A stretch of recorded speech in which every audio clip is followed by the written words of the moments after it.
उसको मार होने लगी, झगड़ा। वो बोला हम ढोएंगे, वो बोला हम ढोएंगे।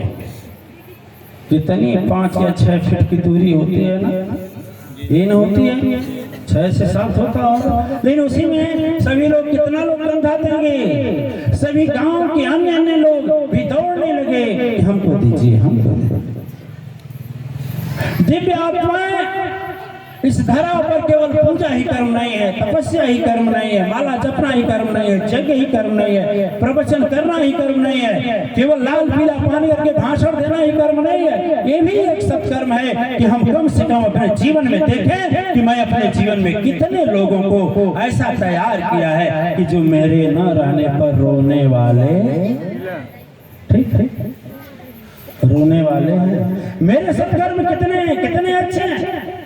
हाँ, चलते चलते यहाँ के लोगों से मैं इतना दिली प्रसन्न रहता हूँ, इतना अच्छा खुश है यहाँ के लोग, इतने अच्छे हैं बेचारे, कितने शांत से। हमें आचार्य सिंह जी महाराज बताया कि गुरु जी आप आकलन करिएगा, लगता है कि सभी देवी और देवता ही इस सभा में आते हैं।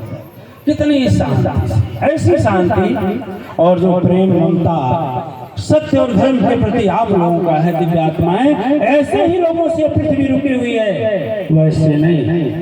जो गोला को देवभूमि कहा जाता है इसलिए कहा जाता है, वैसे नहीं कहा जाता। और याद रखना, हम झूठा किसी का प्रशंसा नहीं कर सकते। हमारा स्वभाव झूठा प्रशंसा नहीं करेगा, चाहे कुछ भी हो जाए, ठीक ना। ओ अब जब भगवान शंकर देखे कि ब्रह्म लोक, विष्णु लोक, शिव लोक, इंद्र लोक, सारे लोग के दूत आ गए, भगवान तो पहचान ही जाएगा। मैया से कहे काम करो, उमा जाऊती निज धाम, ऐसा करिए वहाँ चलिए अपने धाम को, मैं पीछे से आऊंगा। कहा आप कहाँ जाएंगे? बोले हम भी थोड़ा चले, बेचारा को पहुंचा दे। ऐसा आदमी ढोने को कहाँ मिले? सोचिए, जब सत्कर्म होता है तो स्वयं परमात्मा को खोजना नहीं पड़ता है और परमात्मा स्वयं आ जाते हैं आपकी सेवा करने के लिए, आपकी रक्षा करने के लिए, आपको बचाने के लिए, आपका साथ देने के लिए, आपका दुख हरने के लिए। जब हमारे ऐसे कर्म होते हैं, ध्यान हो कि हमारे वाणी से किसी को कष्ट, ध्यान हो हमारे कर्म से किसी को दुख न हो, ध्यान हो कि हम ऐसी संपत्ति इकट्ठा करें कि मेरे न रहने पर लोग, वाह बेचारा कितना अच्छा आदमी था। भगवान शंकर जब पीछे पीछे जाते हैं और वहां पहुंचते हैं जहां अंत्येष्टि क्रिया होती है, रूप तो बदले होते हैं, लेकिन जब सब लोगों के आंख में आंसू देख करके प्रभु शंकर के आंख में भी आंसू आ जाता है।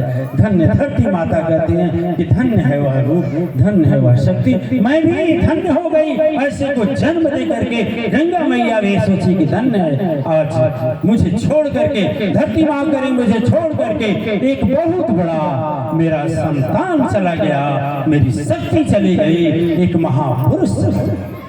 दिव्य आत्माएं फिर भगवान शंकर जब वहां जाते हैं और चिता जब जलने लगती है, सब लोग तो चले जाते हैं, लेकिन सारे जो भस्म होता है पूरे शरीर पर लगा लेते हैं। हर हर महादेव। और भगवान शंकर पुनः जाते हैं और ऐसे लोगों को स्वयं प्रभु जपते हैं। पुण्य आत्माएं यार एक बात याद रखेंगे, अब जब भगवान शंभु पहुंचे कैलाश तो वहां शक्ति तो गई थी, फिर पूछी कि देवी ये बताओ समझ में आ गया कौन स्वर्ग गया कौन नरक गया? देवी बोले समझ में आया, देवी लोगों को, देवता लोगों को समझ में आ गया, पीछे वाले देवता भी समझ गए कि कौन स्वर्ग का अधिकारी है कौन नरक का अधिकारी है, समझ गए ना। देखिए जब हमारे अंदर अहंकार किसी तरह से प्रवेश करने लगता है तो जैसे घून अनाज को खा जाता है, टाड़ा पेड़ को अंदर अंदर खा जाता है, टाड़ा नाम का कीड़ा होता है, ठीक है। और टीबी बीमारी होती है, टीबी अंदर अंदर जर्जर कर देती है शरीर को।